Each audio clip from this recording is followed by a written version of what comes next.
Bismillahirrahmanirrahim. Assalamualaikum warahmatullahi wabarakatuh.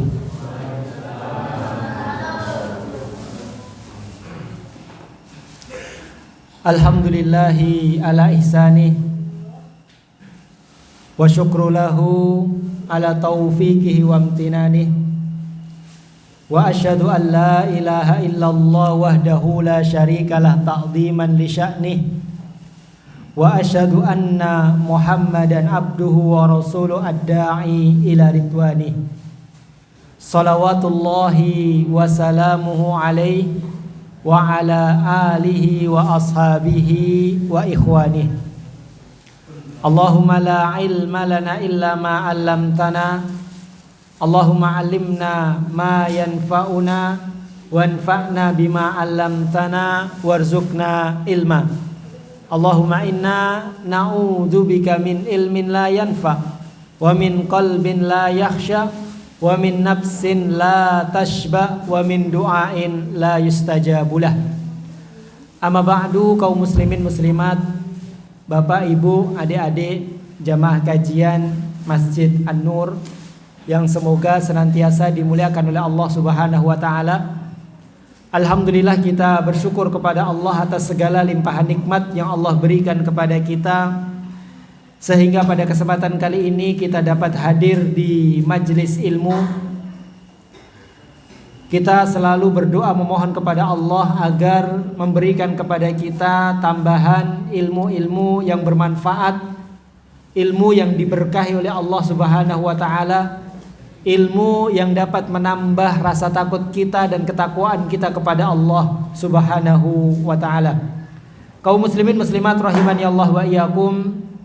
Insyaallah pada kesempatan kali ini kita akan sama-sama mengkaji hadis-hadis Nabi SAW yang dikumpulkan oleh Al-Imam An-Nawawi Asy-Syafi'i rahimahullah dalam kitab beliau yang sangat populer, yaitu Hadis Arba'in Nawawiyah. Dan sekarang ya kita masih akan melanjutkan hadis yang ke-23. Hadis yang ke-23 dulu sudah pernah kita pelajari bersama, hanya saja belum selesai. Dan insya Allah pada kesempatan kali ini kita akan menyelesaikan ya pembahasan hadis yang ke-23. Saya akan bacakan teks hadisnya. Hadis yang ke-23. An Abi Malikin Al-Haris bin Asim Al-Asy'ari radhiyallahu anhu qala, dari sahabat Abu Malik Haris bin Asim Al-Asy'ari, semoga Allah meridhai beliau. Beliau berkata, qala Rasulullah sallallahu alaihi wasallam, Rasulullah bersabda, at-tuhuru syatrul iman, bersuci adalah bagian dari keimanan. Walhamdulillahi tamla'ul mizan, dan ucapan alhamdulillah itu memenuhi timbangan. Wa subhanallahi walhamdulillahi tamla'ani au tamla'u ma bainas sama'i wal ard, dan zikir ucapan subhanallah, maha suci Allah, walhamdulillah, segala puji bagi Allah, kedua kalimat tersebut memenuhi antara langit dan bumi. Wassalatu nurun, dan salat adalah cahaya. Was-shadaqatu burhanun, dan sedekah adalah bukti. Was-sabru diyaun, dan sabar adalah sinar. Wal Qur'anu hujjatun laka au alaik, dan Al-Qur'an adalah hujjah yang akan membelamu atau justru hujjah yang akan menuntutmu. Kullun nasi yaghdu fabai'un nafsahu, setiap manusia itu mereka berusaha, beraktivitas, ya seakan-akan mereka menjual dirinya. Famu'tikuha au mubikuha, ada di antara ya sebagian manusia yang dia itu memerdekakan dirinya, dan ada sebagian manusia yang mereka membinasakan dirinya. Rawahu Muslim. Hadis ini diriwayatkan oleh Imam Muslim. Jadi kaum muslimin muslimat rahimani Allah wa iyyakum, ya dahulu ya pernah kita sampaikan tentang biografi sahabat yang meriwayatkan hadis, yaitu beliau adalah Abu Malik Al-Haris bin Asim. Ya kita tidak akan mengulang apa yang dulu sudah kita sampaikan. Ya beliau adalah sahabat yang mulia, meriwayatkan 27 hadis dari Nabi SAW. Kemudian di dalam hadis ini Rasulullah SAW menunjukkan kepada kita beberapa amalan, beberapa ibadah yang memiliki banyak keutamaan. Ibadah-ibadah yang agung nilainya di sisi Allah Subhanahu wa taala. Ada ibadah-ibadah yang mudah untuk dikerjakan, ada pula ibadah-ibadah yang berat untuk dilakukan.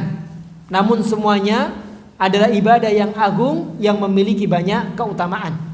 Yang pertama yang disebutkan oleh Rasulullah di dalam hadis ini secara urut yaitu bersuci.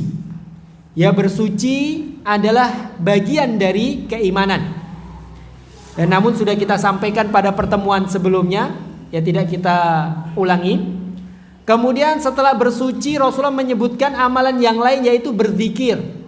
Ini amalan yang mudah.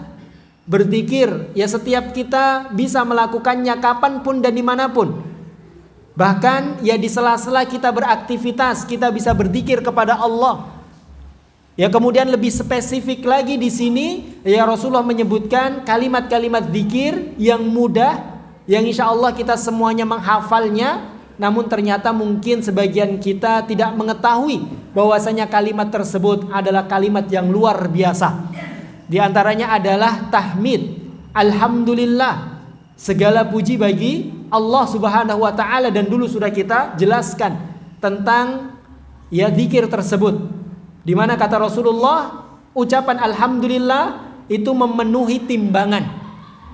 Ya dulu sudah kita sebutkan bahwasanya amalan-amalan kita ini akan ditimbang, dan hadis ini menunjukkan bahwasanya ya nanti pada hari kiamat akan ada timbangan. Ya walaupun para ulama berselisih pendapat dan dulu sudah kita sampaikan apa yang ditimbang di dalam timbangan tersebut. Dan timbangan di akhirat ada 2 neraca. Ya ada 2 neraca. Sebagian para ulama menyebutkan yang ditimbang adalah orangnya. Ya kitanya yang akan ditimbang. Sebagian para ulama menyebutkan yang ditimbang adalah buku catatannya. Dan sebagian para ulama yang ditimbang adalah amalannya itu sendiri. Dan hadis ini menunjukkan bahwasanya yang ditimbang adalah amalannya itu sendiri. Karena Rasulullah mengatakan ucapan alhamdulillah ini amalannya. Ya, ucapan alhamdulillah memenuhi timbangan. Ya. Kemudian wa subhanallahi walhamdulillah. Ucapan subhanallah, maha suci Allah, mensucikan Allah dari segala kekurangan, mensucikan Allah dari segala aib. Ya, kemudian ucapan alhamdulillah, keduanya ucapan ya kedua ucapan tersebut tamla'u au tamla'ani ma bainas sama'i wal ard, memenuhi kebaikannya, memenuhi ya antara langit dan bumi. Kalimat yang sepele namun ternyata bobotnya sangat luar biasa di sisi Allah Subhanahu wa taala. Ya dulu sampai situ Pak ya. Ya amalannya sampai situ.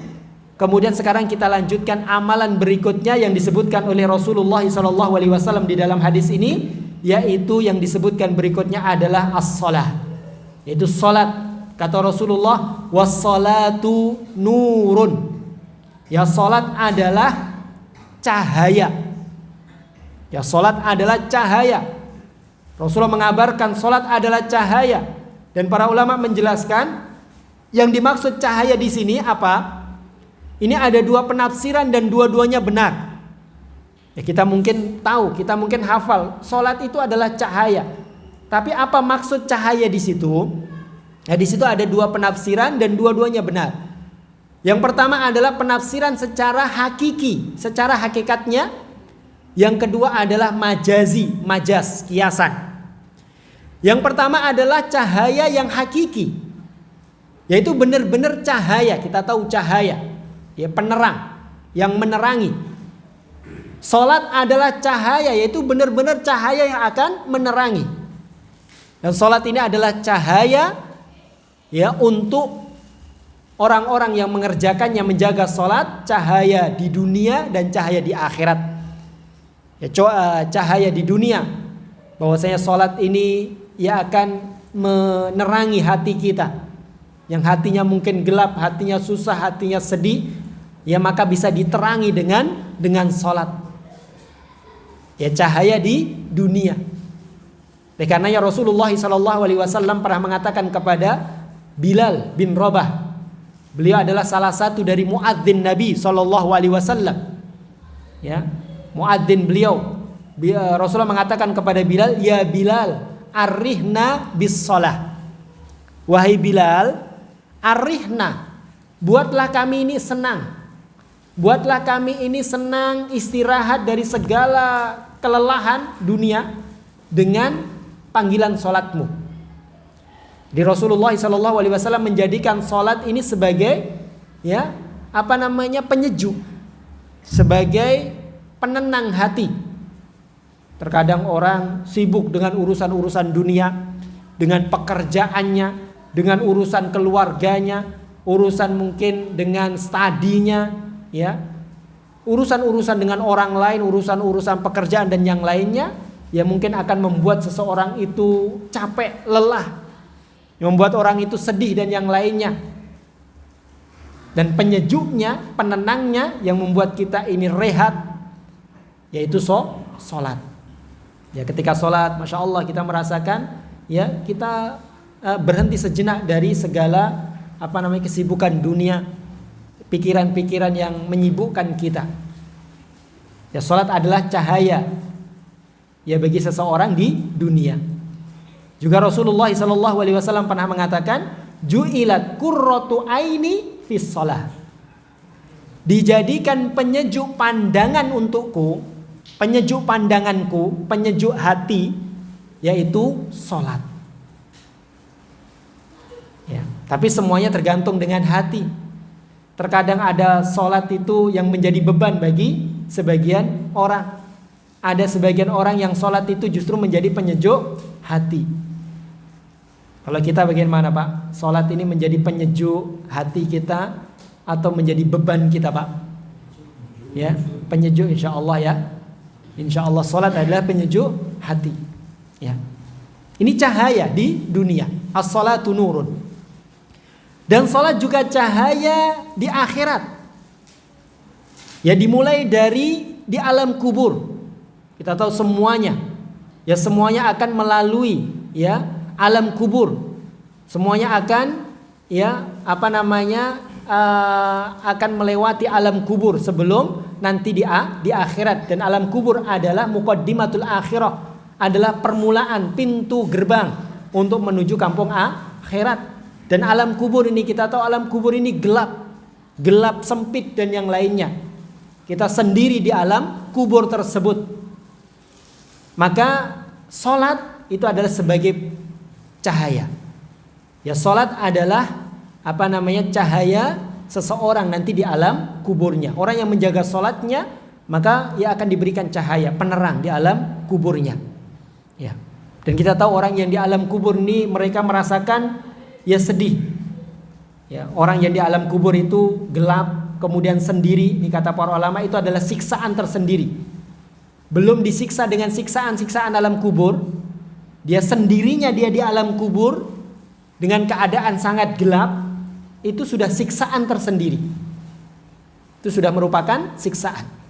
Terlebih lagi Allah takdirkan ya orang yang di alam kubur itu dapat mendengar langkah kaki orang yang meninggalkannya. Orang yang menguburkannya, kemudian setelah menguburkannya proses pemakaman sudah selesai, maka orang-orang yang menguburkan tersebut akan kembali pulang. Ya, orang yang dikuburkan di alam kubur tersebut bisa mendengar langkah kaki orang yang meninggalkannya. Kata para ulama, itu adalah siksaan tersendiri lagi. Di alam kubur sendiri, kemudian mendengar langkah kaki keluarga kita meninggalkan kita. Sedih atau tidak, Pak? Sedih. Kita mendengar, kalau nggak mendengar mungkin lebih mending, tapi kita mendengar langkah kaki orang yang meninggalkan kita. Kita bayangkan ini ya, istri kita meninggalkan kita, saudara kita meninggalkan kita, teman kita meninggalkan kita, dan kita dalam keadaan sendiri ya, gelap gulita dan seterusnya. Maka yang menemani kita, yang akan menjadi cahaya penerang kita adalah amalan-amalan soleh kita. Ya, lebih spesifik lagi yaitu solat kita. As-salatu nurun. Solat adalah cahaya. Benar-benar ya, cahaya di dunia dan juga di akhirat. Kemudian setelah dibangkitkan nanti pada hari kiamat, ya, solat ini akan menjadi cahaya nanti pada hari kiamat. Dan kita di alam akhirat kita butuh cahaya. Bahkan kebutuhan kita terhadap cahaya ini sangat darurat. Terlebih lagi ketika kita melewati sirat, melewati jembatan yang akan mengantarkan kita ke surga, tempat yang kita impi-impikan. Dan semuanya akan melalui sirat. Dan perlu diketahui bahwasanya di bawah sirat, di bawah jembatan tersebut adalah neraka-neraka Allah Subhanahu wa taala. Dan itu adalah peristiwa yang paling menegangkan. Ya, peristiwa-peristiwa di akhirat di mana kita berjalan di sirat, di bawahnya adalah neraka. Mengkhawatirkan atau tidak, Pak? Mengkhawatirkan. Ini kita lengah dikit, salah jalan sedikit, jatuh. Wal iyadu billah, nas'alullah as-salamah. Ya, kita memohon kepada Allah keselamatan. Nah, pada saat itu, ya, itu adalah waktu di mana kita ini sangat butuh cahaya. Oleh karenanya orang-orang yang beriman ketika melewati sirat itu diberikan cahaya oleh Allah. Dan mereka meminta kepada Allah agar cahaya ini disempurnakan sehingga terang benderang. Ya, sehingga jelas dia bisa berjalan dengan cepat tanpa khawatir jatuh. Mereka sudah diberikan cahaya oleh Allah, orang-orang yang beriman. Tapi mereka masih minta agar cahayanya itu ditambah, disempurnakan benar-benar terang. Kata Allah Subhanahu wa taala, "Yauma la yukhzillahu an-nabiyya walladzina amanu ma'ah." Ya. Dan Allah Subhanahu wa taala tidak akan menghinakan nabi dan orang-orang yang beriman bersamanya. Nuruhum yas'a baina aydihim wa bi aymanihim. Cahaya mereka, ya, para nabi dan orang-orang yang beriman sudah memiliki cahaya. Karena tentunya orang yang beriman adalah orang-orang yang menjaga salatnya. Dia sudah memiliki cahaya. Cahayanya sudah terpancar di depan mereka, di samping kanan mereka sudah terpancar. Yaqulun, tapi mereka masih mengatakan, Rabbana atmim lana nurona waghfir lana. Ya Allah, memohon kepada Allah, atmim lana nurona, sempurnakan untuk kami cahaya kami. Ini orang yang sudah punya cahaya saja masih khawatir. Apalagi kalau orang tidak ya memiliki cahaya nanti pada hari kiamat, ya besar kemungkinan dia akan terjatuh ya ke dalam api neraka wal iyadu billah. Ya. Jadi salat ini adalah cahaya yang sangat kita butuhkan, terutama nanti ya ketika kita melewati sirat. Kemudian juga Rasulullah SAW mengabarkan kepada kita bahwasanya orang-orang yang berjalan di gelap malam untuk mengerjakan sholat, mendatangi masjid, mengerjakan sholat di kegelapan malam, maka Allah akan berikan cahaya yang sempurna. Kata Rasulullah dalam hadis riwayat Imam Tirmidzi, "Basyir al-masya'ina fi dhulam ilal masajid bin nurit tam yaumal qiyamah." Berikanlah kabar gembira kepada orang-orang yang berjalan ke masjid di kegelapan malam. Berarti kira-kira mengerjakan sholat apa itu, Pak? Sholat subuh dan sholat isya. Sholat yang dilakukan di malam hari. Ya, terutama mungkin zaman dahulu tidak banyak ya penerang. Didatangnya ke masjid itu gelap-gelap. Tapi ya keutamaan ini juga berlaku bagi ya kita, walaupun mungkin sekarang isya juga masih ya terang, subuh juga sudah terang karena banyaknya lampu, tapi juga termasuk ya dalam hadis ini. Berikanlah kabar gembira kepada orang-orang yang berjalan di kegelapan malam untuk mendatangi masjid, Ya, tidak disebutkan mendatangi pasar, mendatangi ya tempat-tempat yang lainnya, tidak. Mendatangi masjid untuk mengerjakan sholat. berikan kabar gembira bin nuri tami yaumal qiyamah, dengan cahaya yang sempurna nanti pada hari kiamat. Jadi sholat ya secara khusus adalah sholat yang dilakukan di malam hari. Ya ini adalah sebab untuk mendapatkan cahaya yang sempurna nanti pada hari kiamat.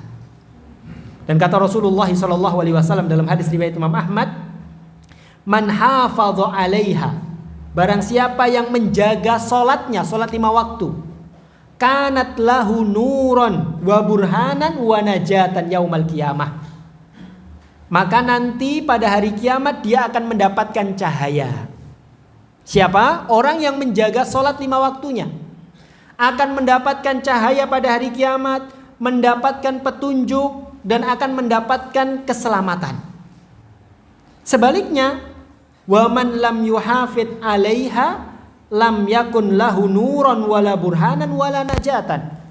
Orang yang tidak menjaga salat 5 waktunya. Ya menjaga ini bukan hanya melakukan sekali 2 kali, menjaga itu dia terus benar-benar menjaganya. Orang yang tidak menjaga salat 5 waktunya, maka nanti pada hari kiamat dia tidak akan mendapatkan ya cahaya, tidak akan mendapatkan petunjuk, dan tidak mendapatkan keselamatan. Wa kana yaumal qiyamati ma'a Qarun wa Fir'aun wa Haman wa Ubay bin Khalaf. Dan nanti pada hari kiamat orang yang tidak menjaga sholat 5 waktunya akan dikumpulkan dengan orang yang paling jelek, yaitu dengan Qarun, dengan Fir'aun, dengan Haman, dan dengan Ubay bin Khalaf.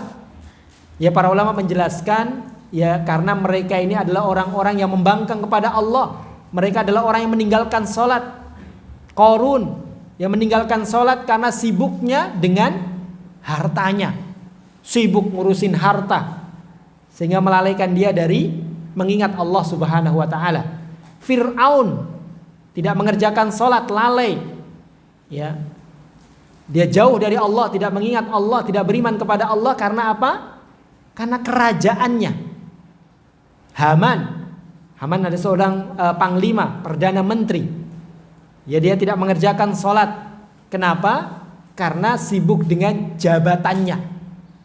Adapun Ubay bin Khalaf adalah orang yang kaya raya. Ya orang yang kaya raya, dia meninggalkan sholat dan yang lainnya karena sibuk dengan perniagaannya, dengan perdagangannya. Ya. Nanti orang-orang yang tidak sholat, tidak menjaga sholat, waliyadzubillah, akan dikumpulkan bersama mereka. Tentunya kita tidak mau dikumpulkan bersama orang-orang yang jelek. Kita berharap agar nantinya pada hari kiamat kita dikumpulkan dengan orang-orang soleh dari kalangan para nabi dan para sahabat. Jadi ini yang pertama, as-sholatu nurun, sholat adalah cahaya, yaitu cahaya yang sebenarnya, cahaya yang sesungguhnya. Penafsiran yang kedua, yang dimaksud dengan cahaya adalah cahaya majazi, kiasan, bukan benar-benar cahaya. Tapi yang dimaksud cahaya di situ adalah taufik dan hidayah. Itu bahwasanya sholat itu adalah sebab untuk mendapatkan taufik dan hidayah. Dan penafsiran ini juga benar. Kenapa? Karena orang yang menjaga sholat maka akan diberikan taufik oleh Allah Subhanahu wa ta'ala. Dia akan diberikan hidayah, sehingga orang yang menjaga sholatnya, dia akan mudah dalam mengerjakan ibadah. Dia akan dijauhkan oleh Allah dari kemaksiatan-kemaksiatan. Oleh karenanya Allah Subhanahu wa ta'ala ya berfirman, innas sholata tanha anil fahsya'i wal munkar. Sesungguhnya sholat itu dapat mencegah seseorang dari perbuatan keji dan mungkar. Ini menunjukkan bahwasanya sholat itu adalah petunjuk, sebab untuk mendapatkan hidayah. Seorang yang menjaga sholatnya maka akan dijaga oleh Allah, sehingga dia dijauhkan dari segala bentuk kemaksiatan. Juga Rasulullah SAW pernah mengatakan tentang sholat, fa in soluhat soluha sairu amalihi. Kalau seseorang itu sholatnya sudah baik, maka amalan yang lainnya juga akan baik. Karena orang yang sholatnya baik, dia mendapatkan taufik, dia mendapatkan hidayah, sehingga dia akan melakukan kebaikan. Ustadz, adakah orang yang rajin sholat tapi ya dia banyak berbuat mungkar, banyak berbuat maksiat? Ini bukan salah dalilnya. Ya ini mungkin perlu dipertanyakan sholatnya. Apakah sholatnya benar-benar sholat yang diinginkan oleh Allah? Dia ikhlas dalam mengerjakannya. Sholat yang sesuai dengan apa yang diajarkan oleh Rasulullah dan seterusnya. Kalau sholat itu benar-benar sholat yang baik, ya sholat yang dikerjakan karena Allah sesuai dengan petunjuk-petunjuk Rasulullah, dia menjaganya, dia mengerjakan rukun-rukunnya, syaratnya, kewajiban-kewajibannya, maka sholat itu ya seperti apa yang ditegaskan oleh Allah, dapat mencegah seseorang dari perbuatan-perbuatan yang tidak baik. Ini sholat adalah cahaya. Kemudian berikutnya, amalan berikutnya yang disampaikan oleh Rasulullah dalam hadis ini setelah sholat apa Pak? Yaitu apa setelah sholat? Sedekah. Was-sadaqatu burhanun. Sedekah adalah burhan. Burhan itu adalah ad-dalil wal alamah. Bukti dan petunjuk, tanda dan bukti. Sedekah adalah bukti atau tanda.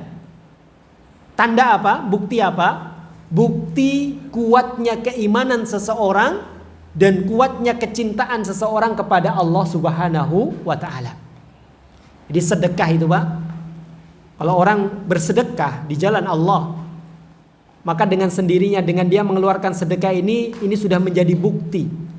Ya, tanda kuatnya keimanan orang tersebut kepada Allah dan besarnya kecintaan dia kepada Allah Subhanahu wa ta'ala. Kok bisa? Ya, dengan bersedekah ini menjadi bukti kuatnya keimanan seseorang kepada Allah. Ya karena kita tahu manusia itu sangat cinta dengan harta. Ada Pak orang yang senang dengan harta?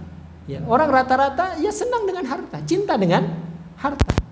Dan itu sudah ditegaskan oleh Allah, dinaskan oleh Allah, tabiat manusia itu cinta dengan harta. Bahkan mereka ya bersusah payah, mereka berusaha dengan segala apa yang mereka miliki untuk bisa mendapatkan banyak harta. Mereka bekerja, ya menghabiskan waktu, menghabiskan tenaga, pikiran, memeras keringat, membanting tulang untuk mencari harta. Harta dicintai oleh manusia. Kata Allah Subhanahu wa ta'ala, wa tuhibbunal mala hubban jamma. Dan sungguh kalian itu sangat cinta kepada harta dengan kecintaan yang benar-benar kuat.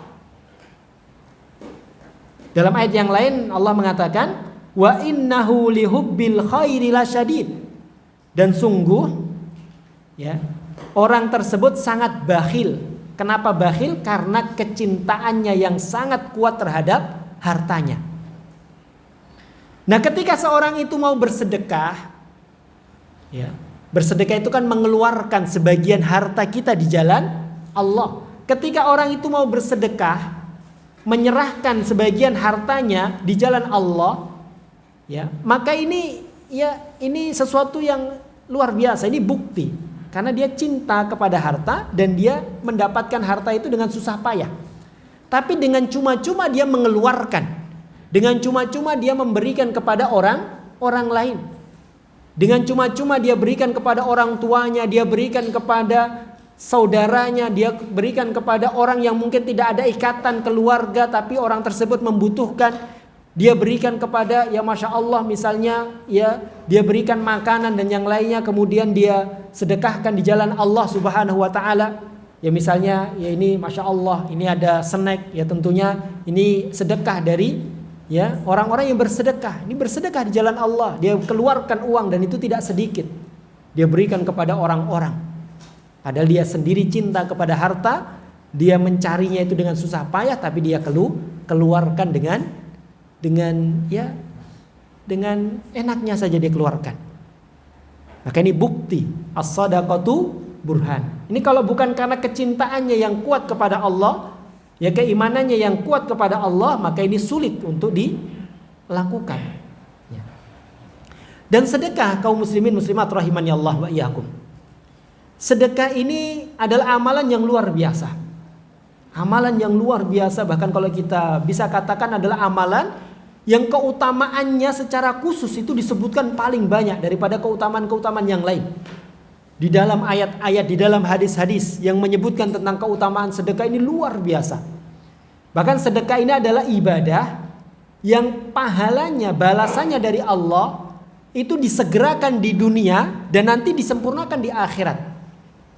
Karena ada amalan-amalan yang pahalanya itu nanti akan diberikan di akhirat. Di dunianya ya belum. Tapi sedekah di dunianya saja sudah dibalas oleh Allah, dan nanti di akhirat balasan itu akan disempurnakan dan dilipat gandakan oleh Allah Subhanahu wa taala. Oleh karenanya orang yang bersedekah hakikatnya dia itu telah berbuat baik kepada diri dia sendiri, karena dia akan mendapatkan banyak balasan. Sebaliknya kalau orang itu bakhil, pelit dalam mengeluarkan harta di jalan Allah, maka hakikatnya dia itu pelit terhadap dirinya sendiri. Kata Allah Subhanahu wa taala, wa may yabkhal fa innama yabkhal li nafsi wa man yabkhal fa innama yabkhalu an nafsi. Barang siapa yang bakhil, yang pelit, maka hakikatnya dia itu pelit terhadap dirinya sendiri. Ya. Kata Rasulullah SAW, ya, bahwasannya sedekah, ya, tidaklah mengurangi harta. Mana qasat shadaqatun min mal. Sedekah itu tidak mengurangi harta, tapi justru malah menambah harta. Ya mungkin ya kelihatannya berkurang. Kita punya uang 1 juta, kita sedekahkan 100.000. Uangnya jadi berapa, Pak? 900.000 kelihatannya. Tapi yang 100.000 yang kita keluarkan ini justru akan memancing ya rezeki-rezeki yang lain. Ya. Kemudian sisa uang yang kita sedekahkan itu akan lebih diberkahi oleh Allah Subhanahu wa taala. Oleh karenanya Allah mengatakan tentang sedekah, masalul ladina yunfikuna amwalahum kamasali habbatin ambatat sab'a sanabila fi kulli sumbulatin mi'atu habbah. Perumpamaan orang yang mengeluarkan sebagian hartanya di jalan Allah, dia bersedekah, itu seperti ya 1 biji. Yang 1 biji tersebut ya menumbuhkan 7 tangkai. Fi kulli sumbulatin mi'atu habbah. Setiap tangkai itu menumbuhkan 100 buah tadi. Ya ini sedekah. Sedekah yang kita keluarkan ini akan menumbuhkan 7 tangkai. Setiap 1 tangkai akan menumbuhkan 100 seperti apa yang kita sedekahkan. Berarti dilipat gandakan berapa kali itu, Pak?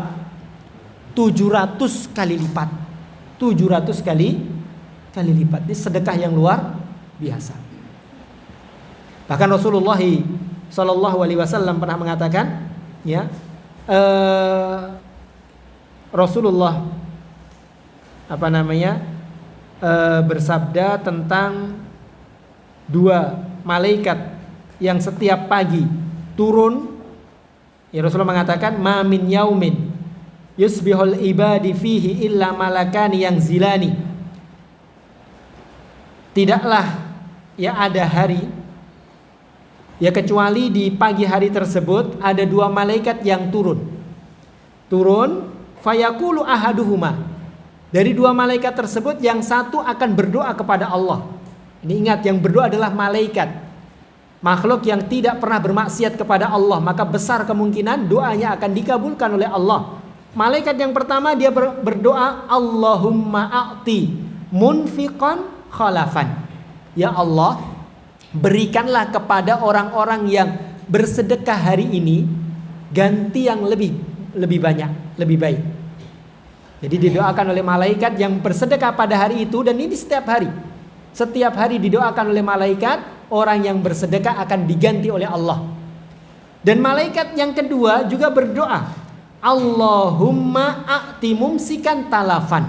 Ya Allah, berikanlah kepada orang yang menahan hartanya, tidak mau dia keluarkan untuk sedekah di jalan Allah, berikan kepadanya kehancuran. Yang mendoakan adalah malaikat. Orang yang bersedekah di hari tersebut, ya maka Allah akan ganti. Maka kalau Masya Allah, kalau pagi misalnya bersedekah, nggak nominal yang banyak, yang penting kualitas sedekah kita, ya, maka ya Allah Subhanahu wa taala akan menggantinya Dan itu adalah pasti, suatu kepastian. Allah akan mengganti, bahkan Allah akan mengganti dengan sesuatu yang jauh lebih baik dan lebih banyak. Bahkan orang-orang yang sakit, dengan sebab sedekahnya Allah akan menyembuhkan penyakitnya.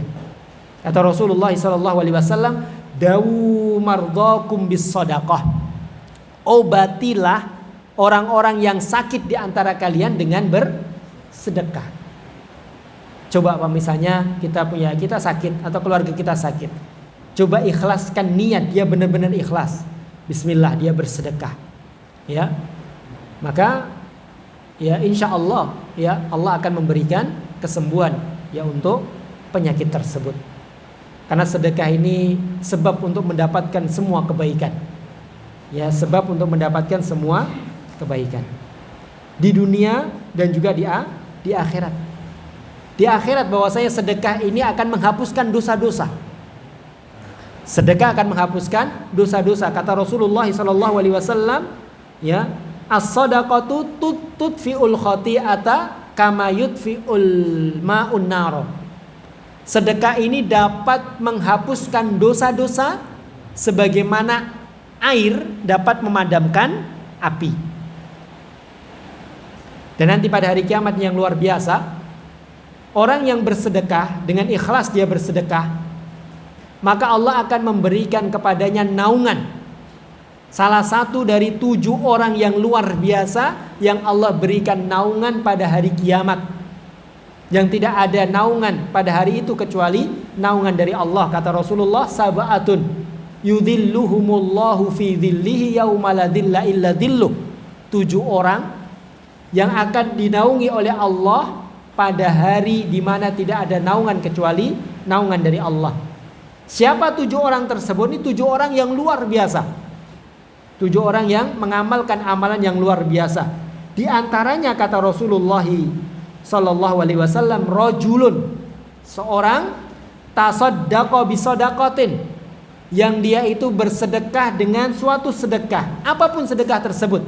Bisa sedekah harta, bisa sedekah ilmu, bisa sedekah pemikiran, ya bisa sedekah tenaga dan yang lainnya. Fa'akhfaha, kemudian dia menyembunyikan sedekah tersebut.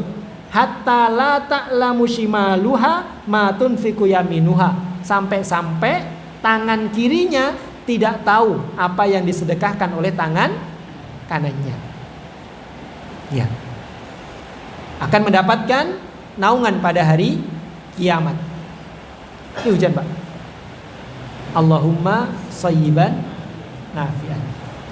Berarti kajiannya lebih lama Pak, soalnya kalau lagi cepat saya juga nggak bisa pulang ini gimana ini. Ibu-ibu masih dengar Bu? Ibu-ibu masih dengar atau tidak, atau kalah dengan suara hujannya? Kurang dengar ini ibu katanya, kurang dengar gini. Ya, kurang dengar Bu? Ya. Ya. Ya qadarullah, ini kita nggak bisa mengusahakan. Ini saya lebih kencang lagi juga sama saja kayaknya. Ya. Kemudian ya, ada satu hal yang sangat penting untuk kita perhatikan dalam permasalahan sedekah ini. Semua amalan itu memang dianjurkan, disyaratkan agar kita ikhlas dalam menjalankannya. Namun untuk sedekah ini lebih ditekankan lagi agar kita ini benar-benar ikhlas. Ya, benar-benar ikhlas karena Allah Subhanahu wa taala. Kenapa? Karena sedekah itu potensi untuk riyaknya itu besar. Potensi kemungkinan untuk mengharapkan imbalan, mengharapkan pujian itu besar dibandingkan dengan ibadah-ibadah yang lain.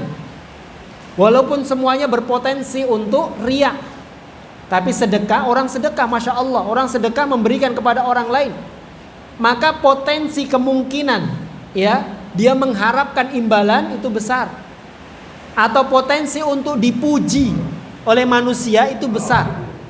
Maka Allah Subhanahu wa taala lebih menekankan lagi untuk orang-orang yang bersedekah, maka ya hendaknya dia benar-benar menjaga keikhlasan dalam bersedekah. Kemudian yang kedua, jangan sampai dia menyakiti orang yang dia beri. Orang yang dikasih Jangan disakiti hatinya, jangan diungkit-ungkit dan seterusnya. Seperti misalnya dia mengatakan, dulu kan sudah kamu sudah saya kasih, kamu sudah saya bantu dan seterusnya. Dan itu perkara yang mungkin sering terjadi di antara kita. Namun ternyata justru mengungkit-ungkit pemberian, mengungkit-ungkit sedekah, menyakiti orang yang diberi, justru akan menghapuskan pahala sedekah kita.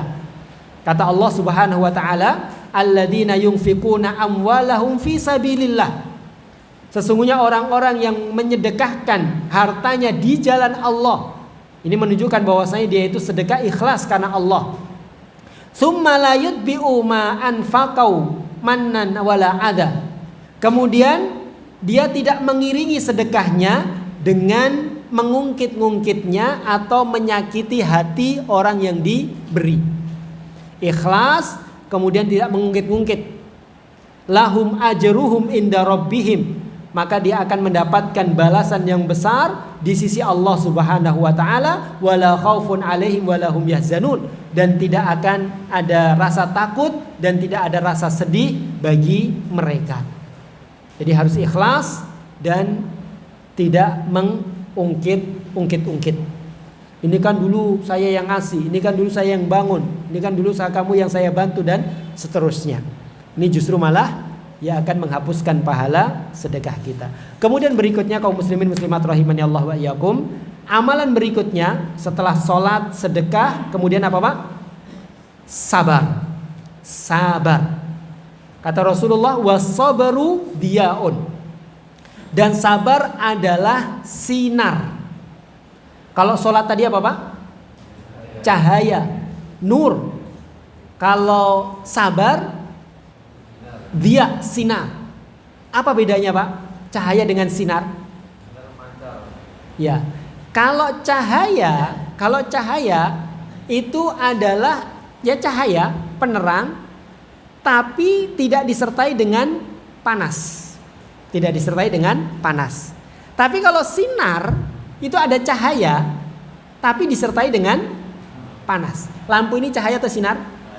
Cahaya, karena nggak ada panasnya. Tapi kalau matahari itu sinar. Kalau bulan cahaya. Ya, bulan itu cahaya, sedangkan matahari adalah sinar. Ya. Oleh karena juga Allah Subhanahu mengatakan bahwasanya Allah Subhanahu wa taala menjadikan ja'ala syamsa diya'an wal qamara nuran.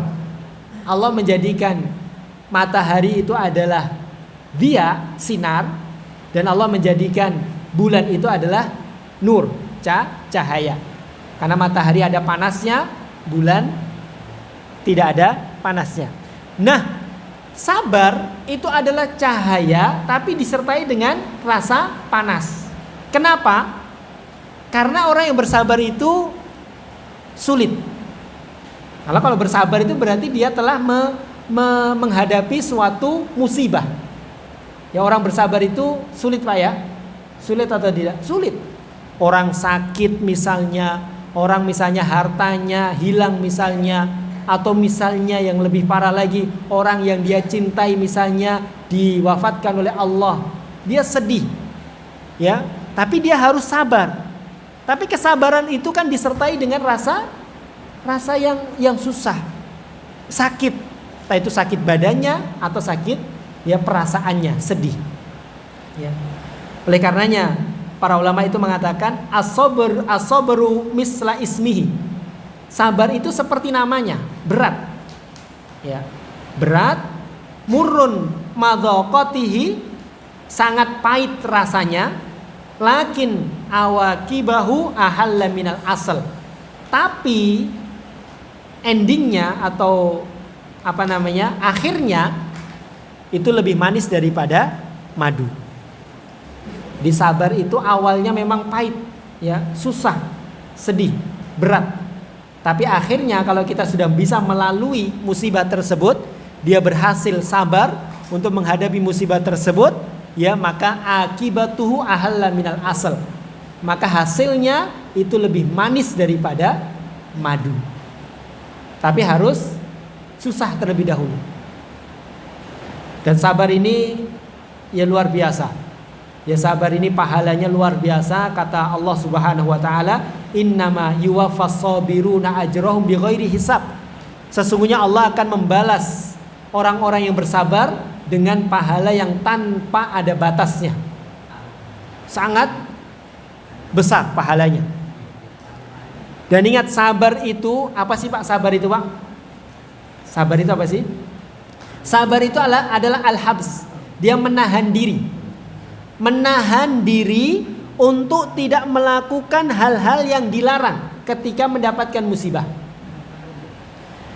Menahan diri, menahan lisannya ketika mendapatkan musibah, lisannya tidak mengucapkan ucapan yang jelek.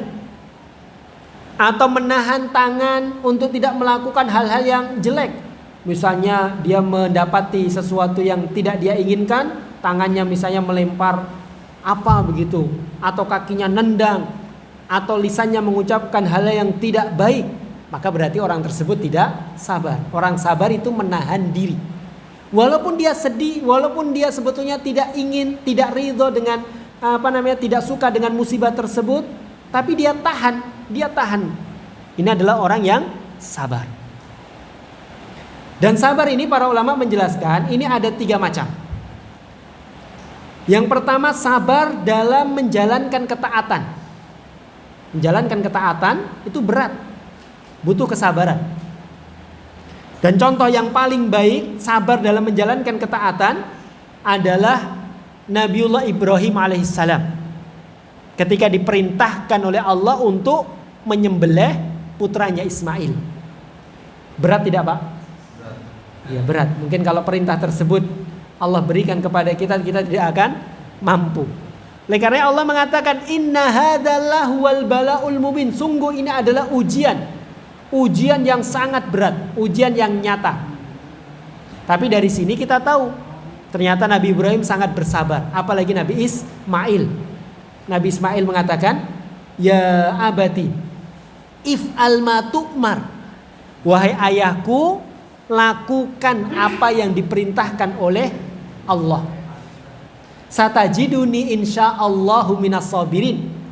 Sesungguhnya engkau akan mendapatiku insyaallah termasuk orang-orang yang bersabar. Bersabar dalam menjalankan perintah Allah.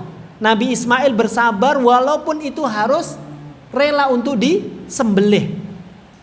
Tapi ingat di situ, ini pelajaran yang luar biasa. Nabi Ismail tidak, kira-kira kalau kita katakan Nabi Ismail sabar atau tidak Pak? Sabarnya itu udah kita katakan, bisa kita pastikan Nabi Ismail adalah orang yang sabar. Tapi lihat, Nabi Ismail tidak ujub. Dia tidak sombong, dia tidak angkuh, dia tidak merasa baik. Dia mengatakan, insyaallahu minas sabirin. Satajiduni insyaallah. Engkau akan mendapatiku insyaallah. Dia tidak mengatakan saya termasuk orang yang sabar wahai ayahku.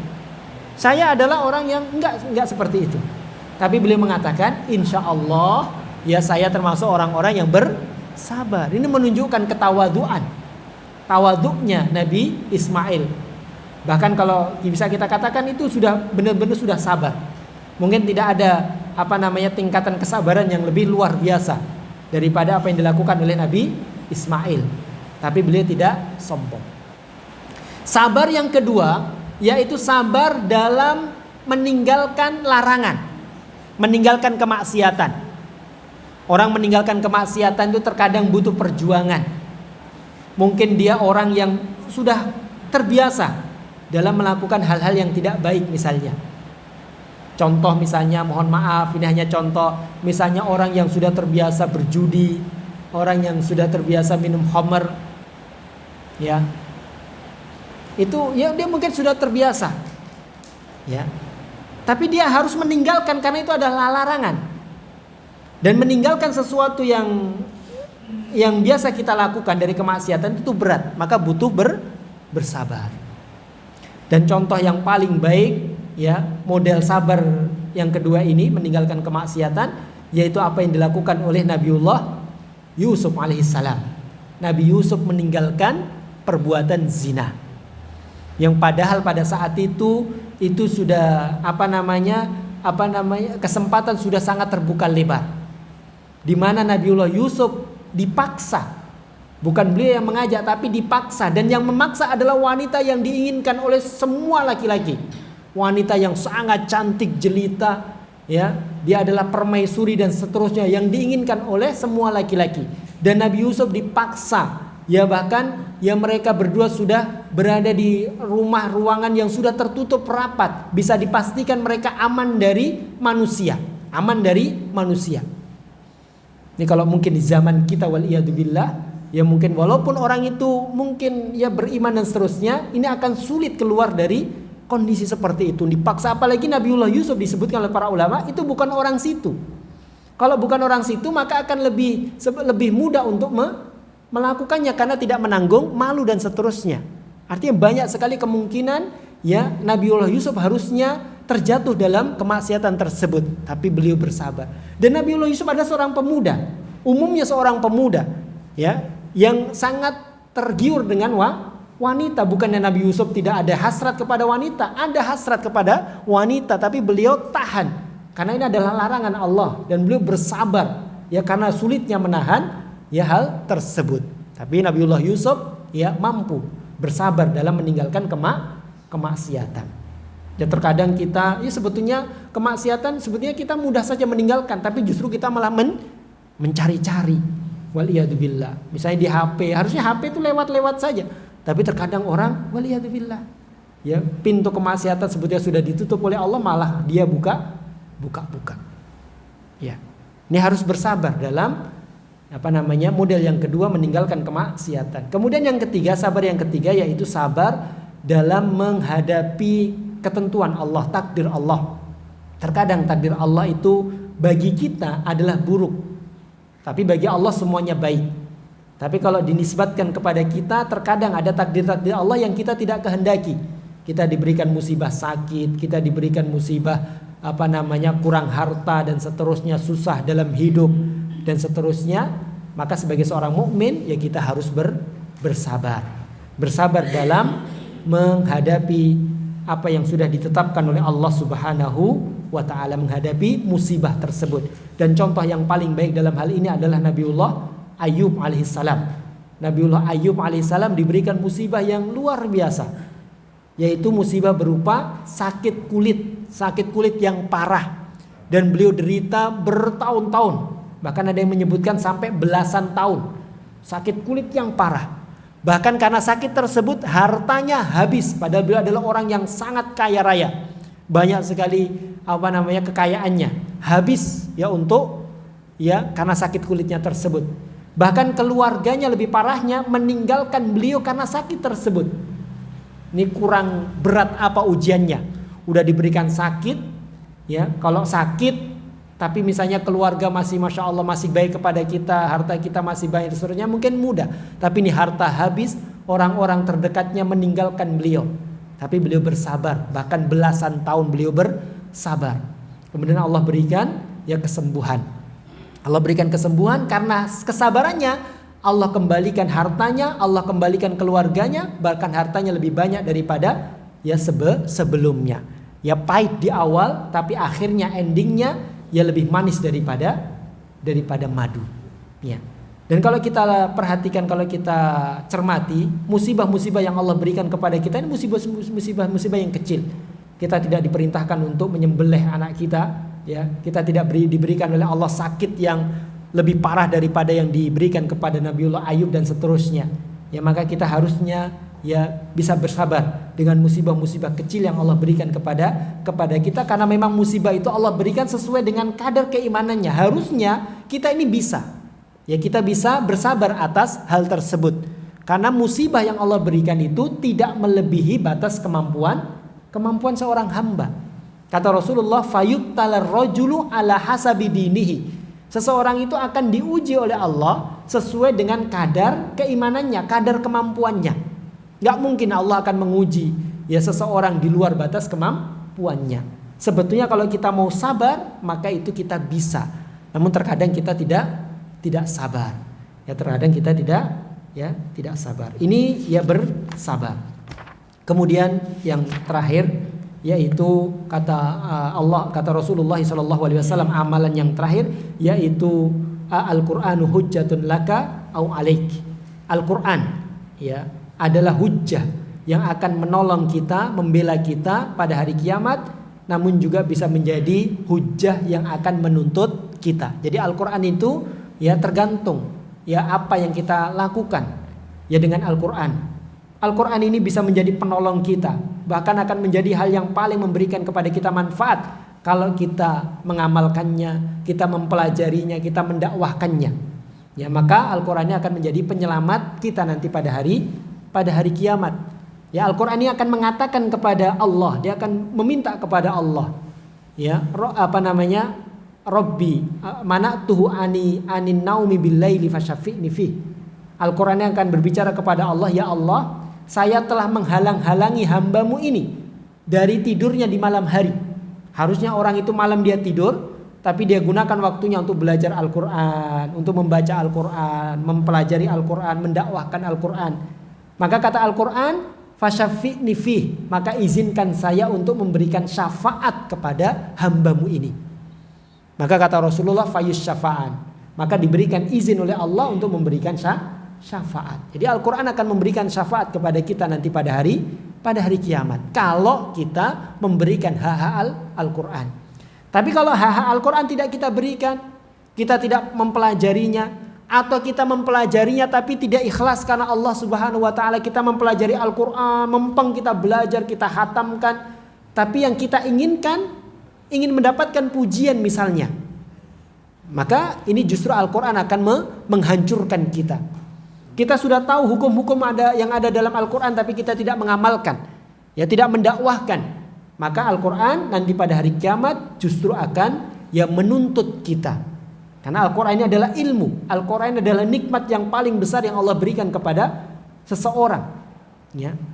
Kemudian ya kata Rasulullah SAW, nanti pada hari kiamat ya semuanya akan ditanya oleh Allah Subhanahu wa taala. Ya, orang tidak akan beranjak pergi dari hadapan Allah sampai dia ditanya. Dan di antara pertanyaan yang Allah akan mintai pertanggungjawaban yaitu an ilmihi, tentang ilmunya. Dan sumber ilmu adalah Al-Qur'an. Madza amila bihi, apakah dia sudah amalkan atau belum. Jadi kita pelajari Al-Qur'an, kita ikhlas dalam mempelajari Al-Qur'an, kemudian kita berusaha mengamalkan apa yang ada dalam Al-Qur'an, perintah-perintahnya kita berusaha untuk mengerjakannya, larangan-larangannya kita tinggalkan. Kemudian kita dakwahkan sesuai dengan kapasitas kita, sesuai dengan kemampuan kita, kita dakwahkan kepada keluarga kita dan masyarakat kita, maka Al-Qur'an akan menjadi penyelamat bagi kita di dunia dan juga di akhirat. Kaum muslimin muslimat rahimani Allah wa iyyakum, ya mungkin ini yang bisa kita sampaikan akhir dari pembahasan hadis yang ke-23. Semoga yang sedikit ini dapat memberikan manfaat bagi kita semuanya. Seperti biasa, mungkin sebelum kita akhiri ada yang bertanya, kami persilahkan. Mungkin satu pertanyaan mungkin. Ya Pak Maji. Bismillah.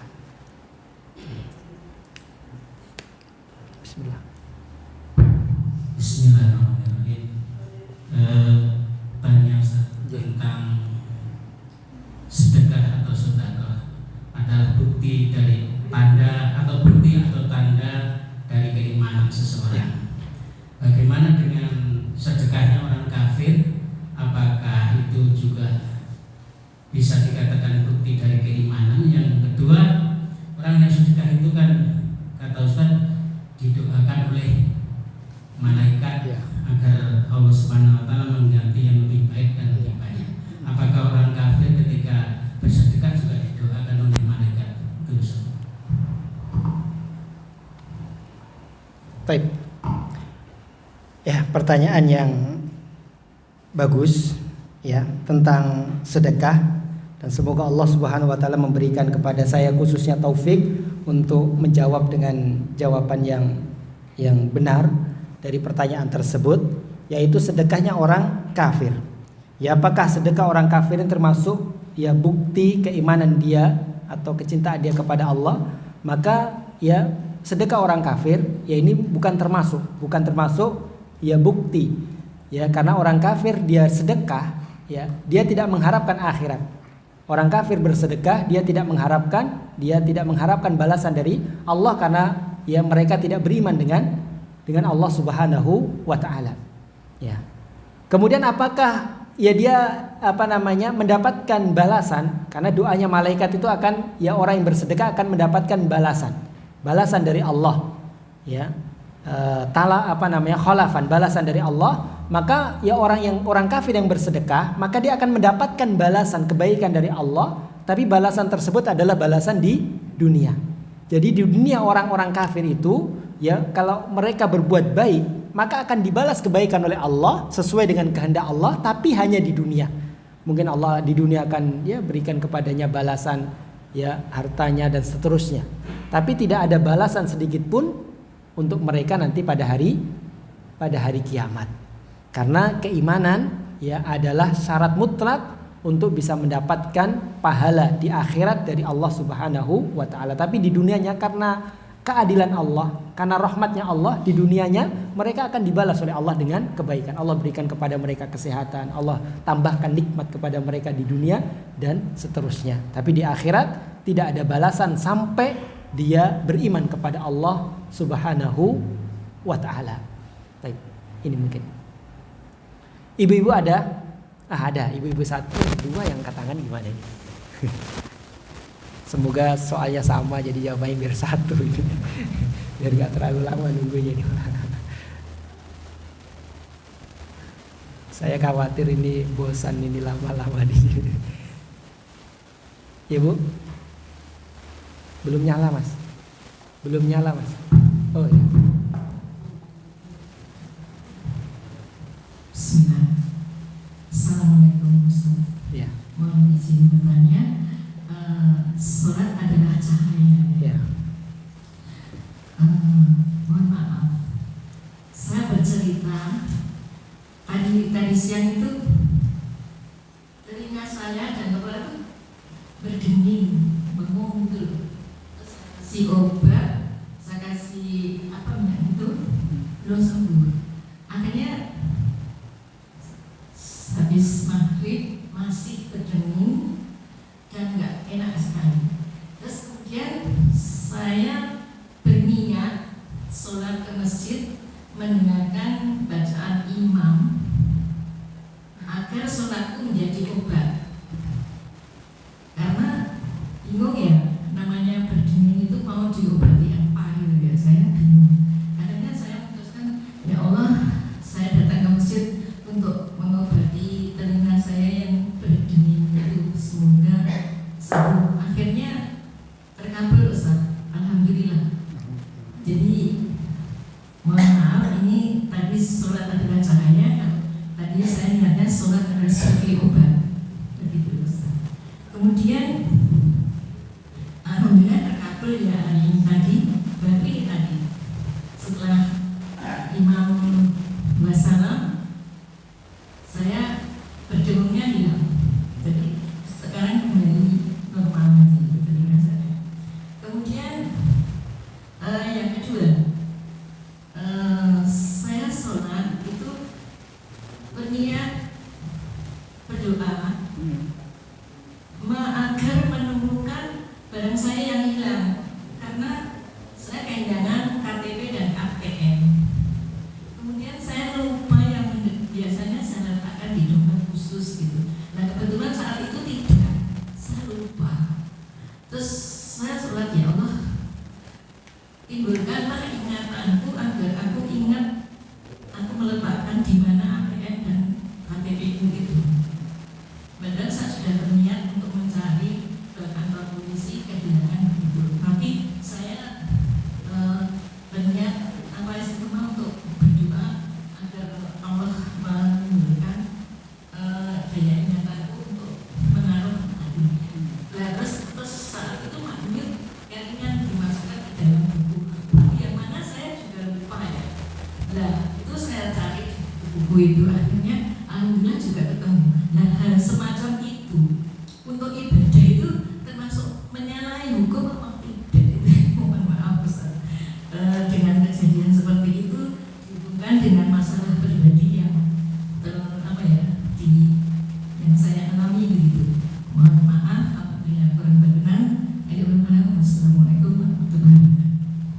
Waalaikumsalam warahmatullahi wabarakatuh.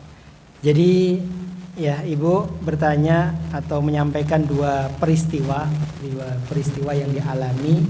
Yang pertama yaitu sakit telinga dan seterusnya.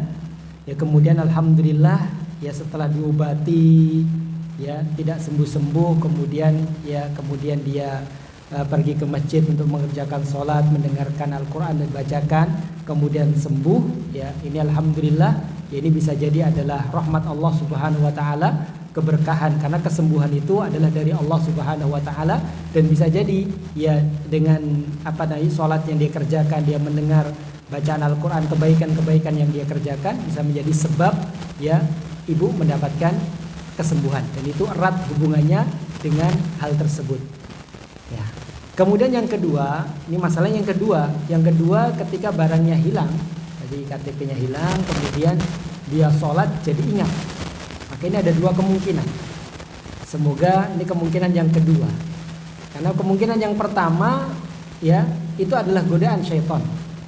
Karena sholatnya ya ketika dia sholat ya, karena dahulu para ulama ya ketika barang hilang atau yang lainnya, maka justru ulama tersebut mengatakan coba kamu sholat ya, karena nanti kalau sholat itu orang akan mikir ya kemana-mana, jadi yang lupa jadi ingat. Oleh karenanya ya salah seorang sahabat saya lupa ya, Ibnu Abbas atau yang lainnya ditanya, kenapa sih kalau orang-orang kafir itu beribadah, orang-orang Yahudi beribadah tidak diganggu syaitan, karena mereka itu khusyuk, sedangkan orang muslim itu sholat itu beribadah sulit khusyuk, karena itu adalah gangguan syaitan. Ini yang pertama, kemungkinan yang pertama. Jadi sholat, jadi dia mikir tadi di mana, KTP yang hilang di mana. Ya harusnya dia sholat memikirkan apa yang dia baca, ya tapi dia mikirkan akhirnya ketemu. Ini kemungkinan yang pertama. Kemungkinan yang kedua, ini semoga ini kemungkinan yang kedua, tapi saya pikir ini kemungkinan yang kedua, yaitu Allah memberikan petunjuk. Memang Allah memberikan keberkahan, karena ibadah-ibadah amal soleh yang dilakukan itu akan memberikan keberkahan. Keberkahan itu kebaikan yang kita butuhkan, entah itu keberkahan di dunia maupun keberkahan di akhirat. Jadi ya secara umum amalan soleh ini dapat menghilangkan kesusahan yang kita hadapi, akan memberikan jalan keluar dari setiap masalah yang kita hadapi. Jadi bisa jadi ya dengan dia sholat, masya Allah dia sholat dan seterusnya, ya kemudian Allah memberikan petunjuk sesuatu yang hilang yang kita butuhkan, kemudian Allah tunjukkan. Ini ada dua kemungkinan, tapi semoga kemungkinan yang kedua gitu. Semoga kemungkinan yang kedua begitu. Ini mungkin yang bisa saya jawab. Tadi jadi nggak ibu yang satu tadi, karena sudah angkat tangan. Kalau belum angkat tangan saya stop ini, tapi sudah angkat tangan. Jadi atau enggak bu? Yang satunya tadi kayaknya nggak jadi, alhamdulillah. Ya begitu, nanti bisa disimpan terlebih dahulu bu. Ini mungkin yang bisa kita sampaikan pak ya. Kurang lebihnya mohon maaf, kita akhiri sudah. Ya. Kalau tadi sholat itu dikatakan sholat adalah cahaya. Kalau saya menambahkan sholat adalah obat, itu bagaimana? Boleh nggak? Ya tapi secara kalau secara lafaz kita mengatakan sholat adalah obat kan butuh dalil. Tapi secara umum ya bahwasanya sholat itu ya obat untuk hati kita yang sakit dan seterusnya. Tapi secara umum, tapi secara khusus kita mengatakan sholat itu adalah obat dan yang lainnya itu butuh terhadap dalil. Tapi secara umum, secara makna yaitu benar. Ya secara makna benar. Itu. Masalahnya saya alami sendiri. Ya. Ya itu secara makna benar, tapi secara lafaz kita katakan maka itu butuh dengan dalil. Kalau kita mengatakan ya sedekah itu adalah obat, itu benar secara lafaz dan makna, karena Rasulullah menunjukkan. Salat adalah cahaya, benar secara lafaz dan makna, karena ditunjukkan oleh dalil. Tapi ya salat itu obat ya secara lafaz, maka itu butuh kepada dalil, dan saya belum tahu ya, tapi secara makna itu benar. Secara makna benar. Tapi ini subhanakallahumma bihamdika asyhadu an la ilaha illa anta astaghfiruka wa atubu ilaik. Wassalamualaikum warahmatullahi wabarakatuh.